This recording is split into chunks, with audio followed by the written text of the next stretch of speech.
Welcome to the conference, and nice that you all find your way up here to the fourth floor. And we will just go. Oh my God, we're on fifth floor. I'm so sorry. Welcome to the t3n stage here tonight, and I'm so happy to see you all. And we'll have a tight schedule, as we already heard. We will have our first speaker up here in a second, and he has exactly 12 minutes. Time is running out here, and after that we will stop, and there will be some time for your questions here. I'm Laura. I will be here, the host for the first hour, and as well there's some helpers here from the team. Everybody in red, if something coming up, just come to us. And yeah, so our first speaker is Oliver from Roland Berger. He worked over 20 years in consulting, but not just in consulting. He as well saw the industry part, and his personal interest, where he's really like to talk about, and as well as interesting, is the topic digitalization, and that's what he brought here today as well, with his topic, Health Goes Digital. And just give him a warm applause. It's your time now. Thank you, Laura. Can you hear me? Very good. It's a small room, I think, but I think we need it for the recording, so I use the microphone. Very good that you made it here. I think that shows that you are interested in health. Maybe we start with a short question. Who of you uses kind of tracker? Something like this. Hands up. Is there anyone using a tracker already? That shows somehow that health and tracking and personal involvement gets more relevant. I come to that back in a minute. Very happy to be here, very happy to have you here. And again, you made it to fifth floor. Maybe some of you have been using the stairs, which was a good exercise in the morning. So first, some words about me. As Laura mentioned, I'm a partner at Roland Berger, senior partner, 22 years in the industry, spent also 3 years on the other side of the table, so to say, at a care provider in Germany as head of strategy and corporate development. So I know the other side of the business, which helps me a lot today in consulting to have an understanding what drives the client, what does he really want, and where maybe are difficulties to implement things. Very interesting. When it comes to digitalization, I think everyone has something in mind. Let's shape it a bit and let's discuss in the end a bit, but we only have 12 minutes. It could be a day or even 2 days we could discuss. Let's come to some points. I like to start with that picture because that shows that often things are happening which we do not expect, that the Titanic, as it is shown here, is a kind of symbol of things that might happen. And when it comes to developments, we also see waves. I started my consulting career at a company that produced, or that made from films pictures. Yeah? It was called in Germany Fotopost. That company doesn't exist anymore. Yeah? Some things have disappeared, like those big books where you find the knowledge. Yeah? Today we have Wikipedia. So a lot of things are happening already. A lot of things even will change the way we think about healthcare. We expect healthcare to be also disrupted, and why it should be digital, I come to that in a second. When we talk about digitalization in healthcare, we have to have in mind that we have to define it. When we talk, and I think you know that, to people, they often think of IT when you talk about digitalization. Yeah? But that's too short.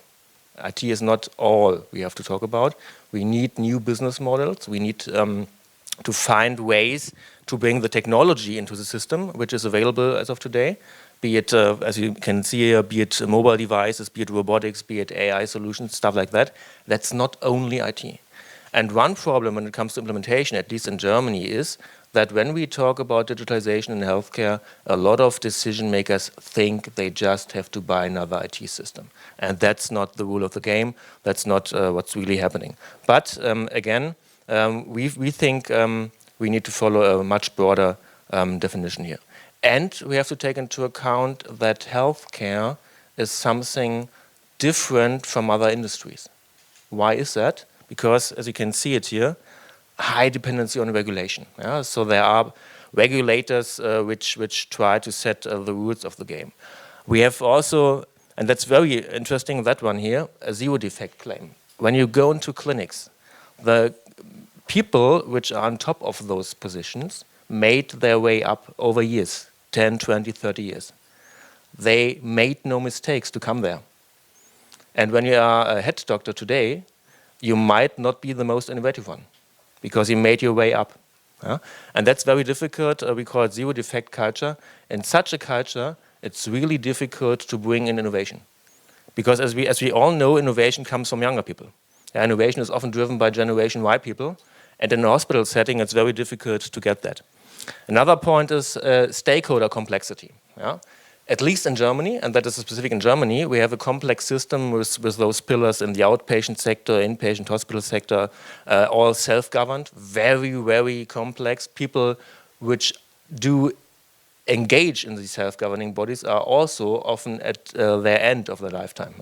So maybe also kind of driver out not being too innovative and even more to protect what is done or what is there and not to invent. Another point we have in Germany is that high B2B2C share. When you are in a statutory health insurance and something is done with you, you do not get any information how expensive it was. You are not involved. And that of course brings you in a position where you do not think about it, what happens if it could be more efficient. For example, in Switzerland, it's completely different. You get a bill, because everyone is privately insured, everyone.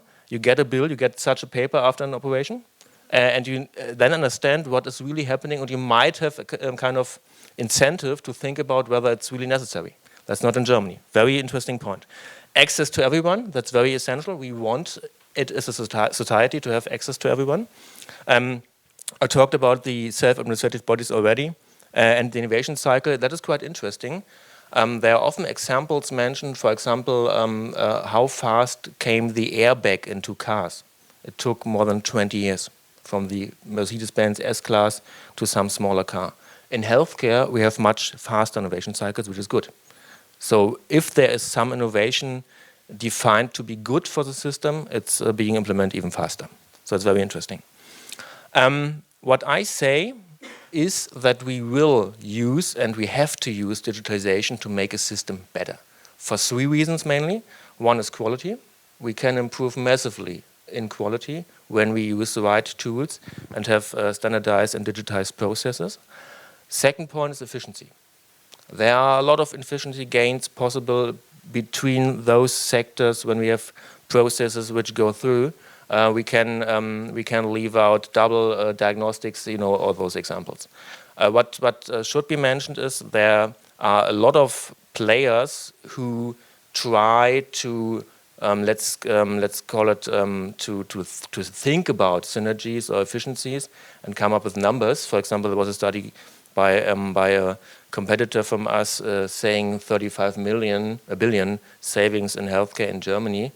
When you think about those numbers, you always have to have in mind that savings means you have to, in the end, lay off people, because only then you will save. You can maybe save some paper, but paper is not what drives the cost in the system. So in the end, it's not about savings in terms of laying off people.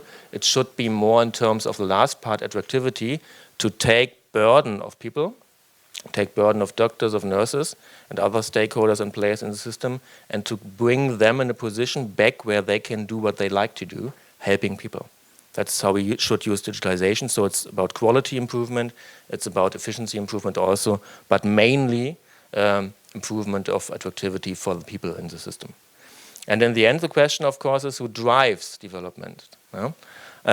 Today, of course, the patient seems to be in the middle, but the system is not around the patient. This patient is somewhere lost within the system.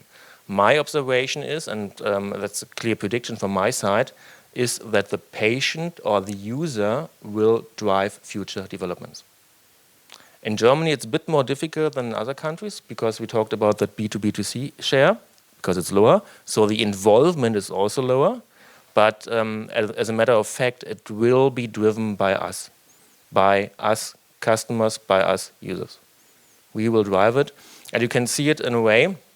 There's a lot of, let's say, pressure currently to use those electronic health records from the statutory health insurers. To be specific, those are not health records, those are let's call it disease records, because they are filled with data which is coming from someone, from doctors, from other players when you are ill, when you have a disease. What we have on a second side is that we will have our own health records where we store data from that one. Yeah, that's something that we keep. And the question in the end is, can we combine those sectors from the official side and from our private side, so to say. But in the end, I think the user will drive it. You can see it also when you look at the curve or the question, how do we find a provider today? We ask Dr. Google. We know as a consumer already what we have or seem to have. I think it's for doctors, it's getting more complicated to convince the patient that the therapy he has Googled might be not the relevant one. Yeah? So a lot of changes are taking place. But in the end, we will drive it. And we have the power to do so. And I think that's, from my point of view, a very good development. Yeah? Maybe one last slide, and then I'm already finished. That's something I really like, yeah? Because it shows what might happen. We typically, when we get born, we are healthy. Yeah? So we come to that very nice planet and are healthy. We get some things in the kindergarten or in school. We fell somehow need a doctor. That's typically the case. And then, due to lifestyle and due to our genetic predisposition, something changes and we get chronic disease. Be it heart diseases, be it neuro diseases, be it something with our bones, whatever. Yeah, you know that.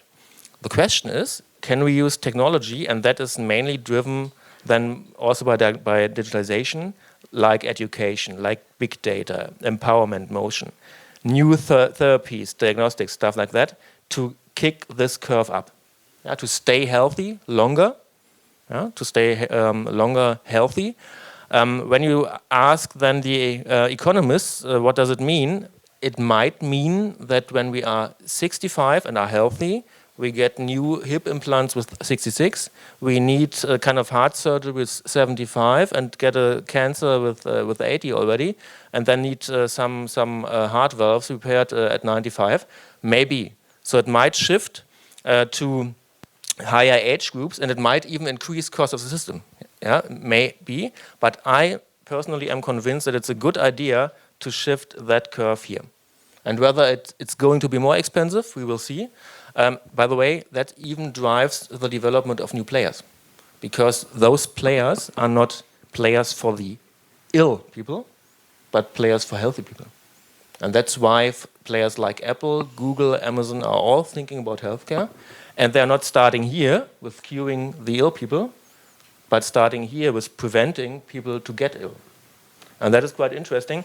And if you talk to hospital people, in Germany at least, they have, let's say, a limited understanding that their business model might change, because they say people are ill even tomorrow. That is the way. But the main question is, who manages those people? And might it be a good idea maybe to talk about cooperating with Apple? From my point of view, yes. Definitely yes. So that is something we have to do, and time is running out. But I'm finished. Thank you for your attention. If you have questions, happy to answer those. Thank you so much. Are there any questions from the audience for you here? Yeah, just... You were just talking about the consumer. Do you mean the patient, or do you mean the hospital that, for example, buys something? Because in this market you have more than 2 stakeholders. So when you said the consumer is shaping the future of medicine, who do you mean? Like the people that buy? I mean specifically, I mean us.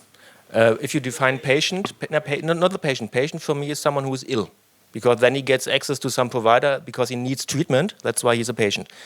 We hopefully do not need treatment currently, otherwise we wouldn't be here. So we are people. We could call it people, you could call it consumer, you could call it how you like it. I mean us. Yeah, of course. But anyway, those people you have seen before, because otherwise they wouldn't come to you. They should know you. And by the way, what I'm really laughing about, and it's not laughing, but it's a kind of pity. I'm not understanding why hospitals are closing their birth stations, birth wards. Because when a person comes to Earth, then the travel starts, and you could lock them into your system. But nobody understands that. Maybe you lose some money on the birth, yeah, can be, but you have people in your system all the life, yeah? And that's something that is completely forgotten currently. So you mean like when they stay there? Yeah, but you could. Yeah, there are some explanations why it's not functioning. Of course, people move from Hamburg to Berlin.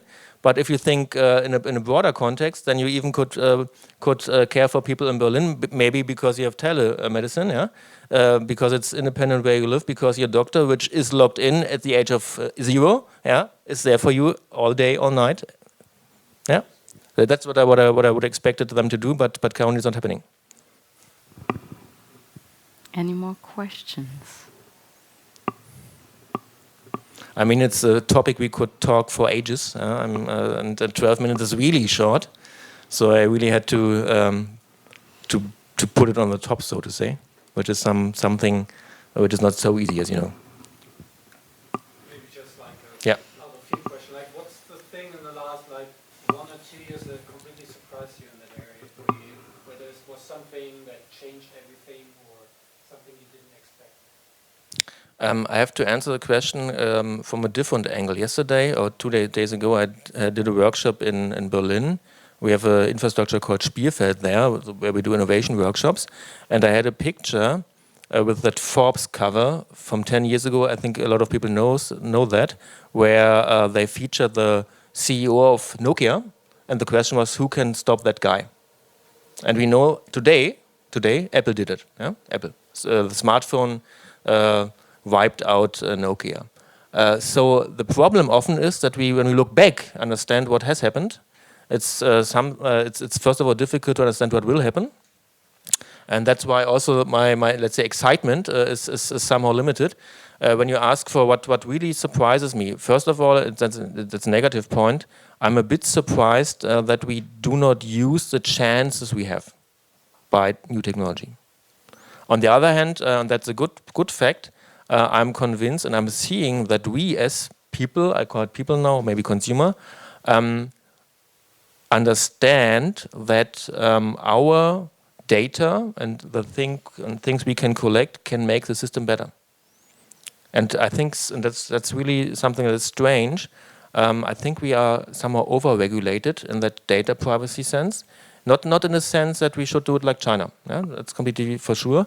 But when we have standards and things are anonymized, yeah, then we could use more data. And that data usage is not happening. That is really a bad surprise for me. Because we have still them in silos. I talked to a radiologist quite recently. His problem was that he has a patient today, and he had the same style patient yesterday, and he cannot compare those patients in his system. The data is there, but he cannot do that. And by the way, and that's another surprise, when it comes to players in the system, I don't know whether a lot of people here in the room are medical doctors. Medical doctors must be somehow double-faced, so to say. Because in their private life, they use technology, like smartphones, and they have to keep that technology out of their working space and accept that a hospital still uses technology like thousands of years ago, so to say. And that's somehow schizophrenic, yeah? And that's a pity, of course, because we could do much better. There was another question? Yeah. I wonder in this last slide, do you have any examples how this comes into effect to postpone this phase? Yeah. Well, when you look back and look older films, 20 years old films, you see a lot of sick people smoking, for example. And I think smoking-related diseases like lung cancer, they are not dying out because we have a lot of people who did it in the past. But you can observe already now that diseases connected to smoking are going down when you don't smoke. That is something which you can watch. On the other hand, and I'm not a macroeconomic guy, so to say, I wouldn't look from a cost perspective on that. Because if you would do that, Thank you so much, continue. Oliver. What a great topic to start with health. You will be around at the conference, so if there's some more questions coming up, they can just grab you. Thanks Thank for you so listening. much. Thanks for asking.